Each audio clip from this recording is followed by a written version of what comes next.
Vamos colocar, já que a gente falou em seleção, vamos colocar aí os relacionados da seleção de todos nós, que é a seleção do Mengão. Então, aí os relacionados. Quer que eu fale aqui, Petit? Posso falar aqui? Posso falar? Mete bronca, meu parceiro. Vamos lá. Os relacionados para a partida de amanhã contra o Fortaleza. O jogo acontece lá no Castelão, 19 horas, 7 da noite, tá, galera? Flamengo e Fortaleza amanhã, 7 da noite. Você confere tudo aqui no Coluna do Fla. Narração de meu amigo Rafa Penido, comentários do Poeta Túlio e eu, Bruno Vilafranca, fazendo as reportagens desse jogo e contamos com a presença de todos vocês, os relacionados para amanhã. Ayrton Lucas, Davi Luiz, Diego Ribas, Diego Alves, Fabrício Bruno, Felipe Luiz, Gabriel Barbosa, Hugo, Igor Jesus, João Gomes, Kaique, Léo Pereira, Mateusão, Matheus França, Mateuzinho, zagueiro Pablo, Pedrinho, Peterson, Rodinei, Santos, Thiago Maia, Vitor Hugo e o Verton. São os relacionados e para o jogo de amanhã. E a gente tem aqui, Petit, já para a gente entrar um pouquinho nesse campo do Mengão e Fortaleza amanhã, já falamos um pouquinho de seleção. Parabéns ao Pedro pelo golaço que ele fez, acho que carimbou o passaporte. Mas já que a gente tem que falar de Flamengo, e é isso que a gente veio fazer aqui, a produção tem aí uma provável, olha bem, galera, provável escalação do Flamengo amanhã. O Flamengo que tem 10 desfalques, é isso mesmo, 10 desfalques. Os 6 jogadores que estavam nas suas seleções na data FIFA não chegarão a tempo, tá? Então, 6, mais o Marinho e o Cebolinha, que foram expulsos no Fla-Flu, além do Bruno Henrique e do Rodrigo Caio. O Rodrigo Caio que fez a cirurgia hoje de manhã, a cirurgia foi um sucesso, mas ele vai levar de 6 a 8 semanas para se recuperar, portanto, não joga mais essa temporada. Então, a provável escalação do Flamengo, todo remendado para amanhã, mas vai ter que jogar e vai ter que vencer, é isso que a gente espera, é Santos no gol, Rodinei, Davi Luiz, Léo Pereira e Felipe Luiz, ou seja, a linha de defesa completa, que bom.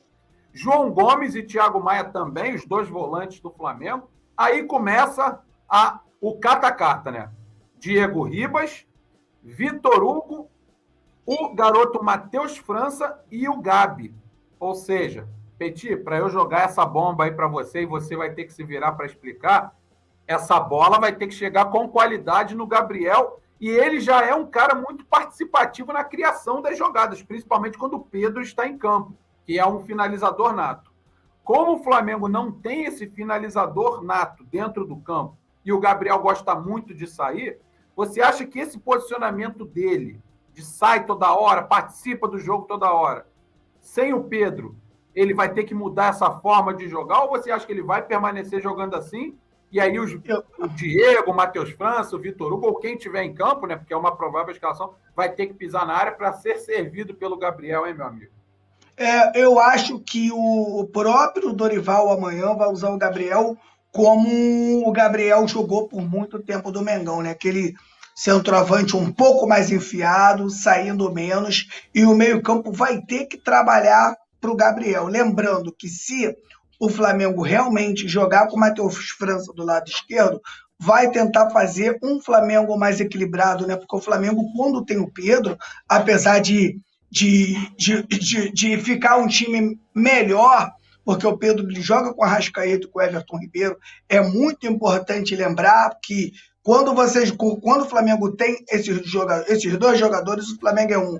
Quando o Flamengo não tem esses 2 jogadores, o Flamengo é outro. Então o Flamengo perde principalmente a capacidade da posse de bola. Vocês podem reparar, quando esses 2 jogadores não jogaram, o quanto a gente sofreu com a posse de bola. Vou só lembrar um joguinho aqui.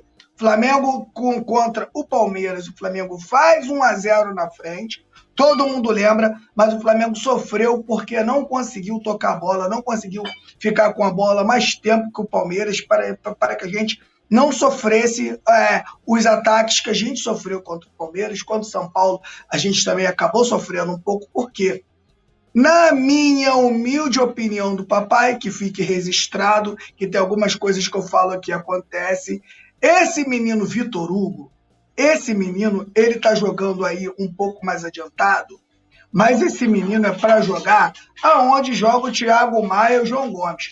Olha os que eu estou te dizendo. até o staff dele entende que se ele jogar mais recuado, ele vai mais longe na carreira. Lembrando que jogadores renomados, como Oscar, como o próprio Diego, alguns jogadores estão saindo dali. É por isso que eu falo que é tão importante o Everton Ribeiro, porque são poucos jogadores que estão jogando ali e que ainda estão conseguindo sobressair. Por quê, Petit? Porque os técnicos adversários estão acabando com esse tipo de jogador, porque eles estão colocando 5, 6 jogadores no meio campo e estão mandando que eles mandam quebrar o pau. Então é muito difícil você conseguir jogar ali. Para jogar ali, você tem que ser muito acima da média. Então, eu vejo o Vitor Hugo como um grande jogador, é uma grande joia. Eu não lembro o jogo que ele jogou de volante, que ele jogou demais, encheu meus olhos, porque eu gosto do volante que rouba e toca. Eu não gosto do volante que fica muito tempo com a bola, isso me dá um certo nervoso. Roubou, deu. Só que quando você rouba e toca, o cara que tu tocou é o Arrascaeta, é diferente. A tua jogada já é outra. Quando você rouba e toca pro Everton Ribeiro, irmão, aí a parada é outra. Agora, ele não pode, de repente, às vezes, roubar uma bola e ter um jogador que não tem a característica desses dois caras. Então, como a gente é torcedor do Flamengo, a gente fica sempre esperando que esses caras façam o que o Everton Ribeiro e a Arrascaeta fazem.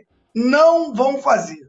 O Flamengo, quando não joga com esses jogadores, o Flamengo joga de uma forma diferente. É um outro Flamengo, que é uma outra forma de jogar. Mas essa outra forma de jogar também vence jogos, ganha pontos. E é isso que o Flamengo vai ter que fazer com Flamengo e Fortaleza. E a gente não tem um jogador que é importantíssimo. Parece que não, que é o Bruno Henrique. Eu estava falando esses dias. O Bruno Henrique, ele faz duas funções. O Bruno Henrique, ele faz o corredor esquerdo, e o Bruno Henrique, para mim, é um dos maiores centroavantes do Brasil. Se você pegar o Bruno Henrique e colocar ele centralizadão só de centroavante, ele ainda vai ser um dos melhores do Brasil. Então, nesses jogos, quando você não tinha um jogador com essa característica, você tacava ele no meio ali, abria um e você conseguia fazer o time. Hoje, você não consegue. Então, essa garotada vai ter que render esse jogo para que o Flamengo possa vencer. Mas lembrando aqui, jogadores como o Vitor Hugo, do menino ali, eu não vou nem falar do Matheus França, que teve uma contusão, ficou um pouco tempo fora, está voltando aos poucos. O Vitor Hugo não tem rendido nessa função. Fez um grande jogo que eu não lembro o jogo que ele fez gol, acabou com o jogo, não sei se foi Flamengo e São Paulo. Teve um jogo que ele acabou com o jogo, que eu não lembro qual foi. Só que depois dali ele não conseguiu mais repetir essas atuações, né? Então, creio eu que se ele for bem, o Flamengo com o meio-campo, eu acredito que o Diego deve jogar um pouco mais recuado. A gente não vê mais o Diego jogando um pouco mais à frente, não tem rendido, pelo menos um pouco mais atrás. Ele ainda consegue sair daquela zona do pau quebrando, de falta toda hora, de falta técnica, ele consegue pegar, toca ali, toca para lá, toca para cá, e acaba sendo também importante para o time, para que o Flamengo consiga fazer um grande jogo, né? O Flamengo vai bem quebrado, até para você fazer uma mudança no segundo tempo vai ficar um pouco complicado, mas é o que temos, né, meu camarada? Então é assim que a gente vai buscar a vitória. Eu estou pensando aqui, enquanto eu estava ouvindo você falar, nas opções que também teria o Dorival na hora de montar esse time. O que eu acho que pode acontecer é ele... Porque, assim, a gente ainda vai falar um pouquinho do Fortaleza, mas o Fortaleza, só para não furar a pauta, o Fortaleza também está 3 jogos sem vencer. O Flamengo está 3 jogos sem vencer e o Fortaleza também. Só que o jogo é no Castelão. Então, mesmo sendo o time do Flamengo, o Fortaleza vai querer sair para cima, fazer aquele abafo. Eu não vejo o Fortaleza recuar, tentando jogar no erro do Flamengo, não. Até por conta da escalação que tem o Flamengo, né? Que é, claro, muito mais fragilizado do que o Flamengo completo. Com Arrascaeta, Everton Ribeiro e Pedro, principalmente esses 3 aí, que são os grandes desfalques para esse jogo. Mas aí, enquanto você falava, eu estava pensando aqui, nessa mesma formação que a gente está vendo aí no campinho, o Diego pode sim se tornar um terceiro volante. O Flamengo jogar com 3 volantes, com Thiago Maia, Diego e João Gomes.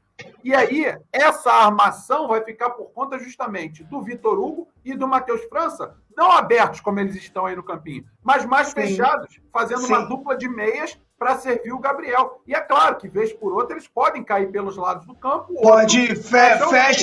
Fecha sem a bola e abre com a bola. Exatamente. Então, enquanto você falava, eu vi também essa opção. Por que eu acho que isso pode acontecer, Petit, galera do chat? Coloca aí a opinião de vocês para a gente poder debater. Porque o Diego jogando mais avançado, ele já provou, até não, principalmente por conta da idade, que está mais difícil, porque quanto mais avançado você joga, menos espaço, em tese, você tem. O Diego já vem acusando bastante o golpe da idade, que é natural e chega para todo mundo. Chega para todo mundo. Você jogar uma pelada com 20 anos e com 40 é totalmente diferente. Né? Então, para o jogador profissional que se cuida, e o Diego é um atleta, sempre se cuidou, nunca foi de fazer besteira, noitada, nada do tipo, mesmo assim a idade chegou para ele. Então, pensando por aí, Petit, esses 3 homens no meio, e o Diego com mais liberdade, ou seja, um pouco mais recuado, mas isso não quer dizer que ele não possa encostar e empurrar o Matheus França e o Vitor Hugo um pouco mais à frente, justamente na hora que o Flamengo tiver com a bola. Ou seja, eu vejo essa possibilidade desses dois fazerem papel de 2 meses e servirem o Gabriel. O que você acha? Eu também vejo a possibilidade de outra forma, né? Não tão cadenciado quanto o time titular, que o time titular ele consegue ter um pouco mais de paciência, né? Não tem tanta pressa, consegue rodar um pouco mais o jogo, ele procura fazer o adversário correr um pouco mais reto, né? Com jogadas mais diretas para o gol, mas são jogadores de qualidade e com certeza, se tiver num bom dia, vão conseguir desempenhar bem a função.